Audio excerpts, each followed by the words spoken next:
Hi friends, మనం ఈ వీడియోలో దిల్రుబా సినిమా గురించి కొంచెం తెలుసుకుందాము. అట్లే కిరణ్ అబ్బవరం గురించి కూడా కొంచెం తెలుసుకుందాము. ఎందుకంటే కా హిట్ తర్వాత కిరణ్ అబ్బవరం రేంజ్ మారిపోయింది. చాలా ఏళ్ల పాటు ఎదురు చూసిన హిట్ కాతో వచ్చింది. దీని తర్వాత స్టోరీ సెలక్షన్తో పాటు కిరణ్ అబ్బవరంలో మరెన్నో మార్పులు వస్తాయని ప్రేక్షకులు అనుకున్నారు. కానీ దిల్రుబా మూవీని చూస్తే మాత్రం కిరణ్ అబ్బవరం ఇంకా మారలేదా అనే డౌట్ వస్తుంది. ఇప్పటి వరకు విడుదలైన దిల్రుబా టీజర్ కానీ, పోస్టర్స్ కానీ, ట్రైలర్ కానీ చూస్తుంటే ఇది ఒక రొటీన్ లవ్ స్టోరీ అనే ఫీలింగే ప్రేక్షకుల్లో వచ్చేసింది. అయితే ఈ దిల్రుబా కథ ముందుగా కిరణ్ అబ్బవరం దగ్గరకు రాకుండా వేరే హీరో దగ్గరకు పోయిందంట.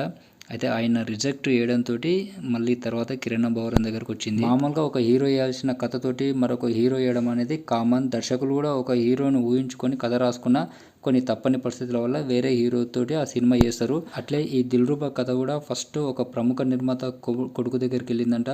ఎందుకంటే ఆ ప్రముఖ నిర్మాత తన కొడుకుని హీరో చేయాలనే ఆలోచనతోటి చాలా కథలు ఎన్నుకుంటూ వస్తున్నాడు. ఈ కథ ఫస్ట్ ఆయన దగ్గరికి వెళ్తే ఆయన విన్న తర్వాత ఇది నచ్చలేదు అని చెప్పి రిజెక్ట్ చేసిండంట.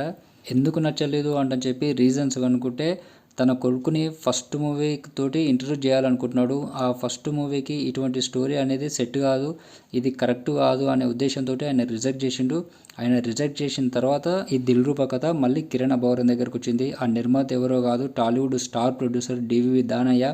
ఆయన ఎన్నో అద్భుతమైన సినిమాలు తీసిండు. ఆయనకు స్టోరీ సెలెక్షన్ కూడా బాగా తెలుసు కాబట్టి ఆయన రిజెక్ట్ చేసిండు అనే ఒక వార్త అయితే ప్రచారంలో ఉంది. డివివి దానయ్య గారు ఆయన కొడుకు దాసరి కళ్యాణ్ను హీరో చేయాలని డిసైడ్ అయ్యిండు. అందుకే ఆ లాంచ్ కోసం మంచి కథ కోసం ఎదురు చూస్తున్నారు. అలా దిల్రుబా కథను విని వద్దనుకున్నారంట. అలా కళ్యాణ్ దాసరి డివివి దానయ్య రిజెక్ట్ చేసిన కథ కిరణ్ అబ్బవరం దగ్గరకు వచ్చింది. తర్వాత మంచి లవ్ స్టోరీ చేయాలని అనుకున్నాడో ఏమో, అందుకే దిల్రుబాతో ప్రేక్షకుల ముందుకు రావడానికి సిద్ధమైండు. కానీ ఇది మొత్తం కంప్లీట్గా ఇది మాస్ ఎంటర్టైన్మెంటే ఎక్కువ ఉంది. కంప్లీట్గా వైలెన్స్ తోటి వస్తుంది సినిమా. యాక్చువల్గా ఇది వాలంటైన్స్ డే సందర్భంగా విడుదల కావాల్సి ఉంది, కానీ ఫైనల్గా అది పోస్ట్పోన్ అయ్యి ఇప్పుడు మార్చి 14న రిలీజ్ అవుతుంది. విశ్వకరణ్ డైరెక్షన్లో వస్తున్న ఈ దిల్రుబా మూవీలో కిరణ్ అబ్బవరంకు జోడీగా రుక్సార్ తిల్లాన్ అండ్ కాతి డెవిసన్ హీరోయిన్స్గా నటించారు.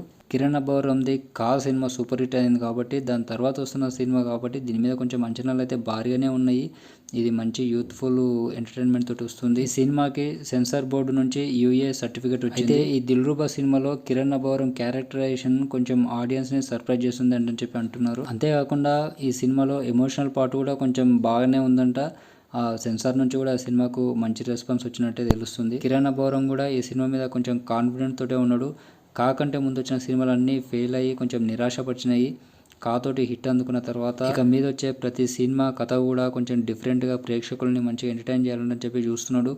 ఈ సినిమా రేపు రిలీజ్ అవుతుంది. సినిమా ఎట్లా ఉంది అనేది మనం ప్రేక్షకుల యొక్క రివ్యూస్ ఈ ఛానల్లో వస్తాయి, చూడండి. మీకు ఈ వీడియో నచ్చితే లైక్ చేయండి. మరిన్ని అప్డేట్స్ కోసం ఛానల్ని సబ్స్క్రైబ్ చేసుకోండి. Thank you friends.